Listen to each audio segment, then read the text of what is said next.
Scream, premier du nom, a été réalisé en 1996 par Wes Craven, à qui on lui doit un paquet de films d'horreur cultes tels que La Dernière Maison sur la Gauche, La Colline à des Yeux ou encore Les Griffes de la Nuit avec le cultissime Freddy Krueger. Au casting de ce long métrage, on y retrouve Neve Campbell comme actrice principale, David Arquette, Courtney Cox, Matthew Lillard ou encore Drew Barrymore dans la scène d'ouverture. Drew Barrymore qui avait déjà participé à de nombreux films avant Scream mais qui était surtout connu pour... Enfin bref.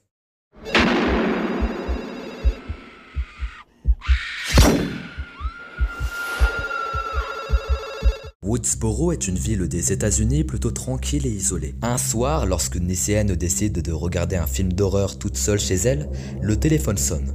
Un inconnu à la voix séducteur tente d'attirer l'attention de la jeune femme en l'harcelant avec plusieurs coups de fil. Elle décide de comprendre les intentions de cet homme en sympathisant petit à petit avec lui. Do you have a boyfriend? No. You never told me your name. Why do you want to know my name? I want to know who I'm looking at. Dérangée, stressée et se sentant observée, la jeune Casey raccroche au plus vite, ignorant les nombreux coups de fil qui s'enchaîneront. Don't hang up on me.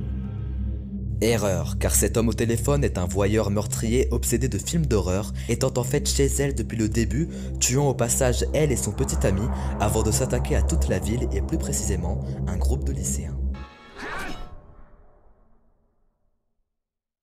Ce groupe de lycéens est composé de Tatum, Randy, Stuart, Billy et Sidney en couple avec Billy. Sidney étant le personnage principal du film et la proie principale du meurtrier pour diverses raisons qu'elle ignore encore, jusqu'à une soirée qui tournera dans un bain de sang rempli de révélations.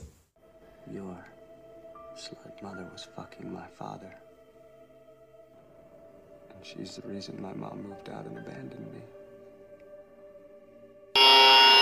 Pour ceux qui ne le savent pas, Scream est un classique du cinéma d'horreur ayant lui-même remodelé et révolutionné les codes de l'horreur des années 90. Le rythme du film est très bon mais perfectible car quelques longueurs sont présentes. La réalisation de la part de Wes Craven est incroyable dans de nombreuses scènes de tension, dont la scène d'ouverture, mais qui n'est globalement pas ce qu'on va le plus retenir car ça manque d'identité. Le film est sans pitié, il nous plonge directement dans le vif du sujet avec une parfaite scène d'ouverture de 12 minutes sans temps mort, qui fait, même aujourd'hui, partie du top 10 des meilleures scènes d'ouverture de tous les temps. Nous allons plutôt se souvenir de l'immense travail qu'a fourni Kevin Williamson pour l'écriture du scénario, un scénario de qualité, crédible et rempli de rebondissements qui ne se perd jamais entre plusieurs chemins, avec le gros point fort du film, les personnages et plus précisément le personnage de Sidney qui pour moi et pour certains représente un symbole féministe dans ce film. La très bonne chaîne YouTube Demoiselle d'horreur en a dédié une sympathique vidéo uniquement dédiée sur le personnage de Sidney que je vous recommande de voir. En récapitulatif, elle endure les épreuves abominables qu'elle doit subir toute seule, sans homme à ses côtés,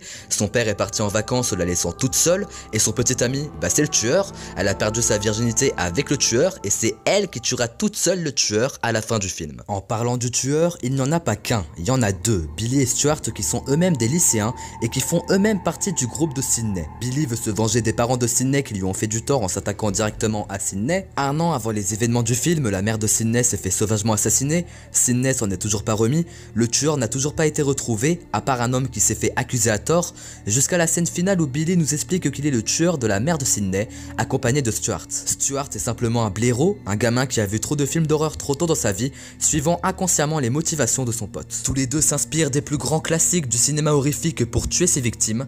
On peut donc noter un autre point positif du film, ses références à d'autres films d'horreur en se moquant d'eux avec plusieurs jeux de mise en abîme tous très bien réfléchis, sortant tout droit de la magnifique mise en scène qu'a pu nous offrir Wes Craven à travers son œuvre, tout ça saupoudré par l'emblématique et la terrifiante soundtrack qu'a composé Marco Beltrami. Scream est un véritable chef-d'œuvre et un symbole horrifique qui se range à côté des cultissimes Vendredi 13 ou encore Halloween. Une réalisation soignée, une mise en scène et une histoire innovante avec un scénario et des personnages très riches en profondeur, une œuvre tout simplement terrifiante et plus qu'un divertissement contenant peu de défauts.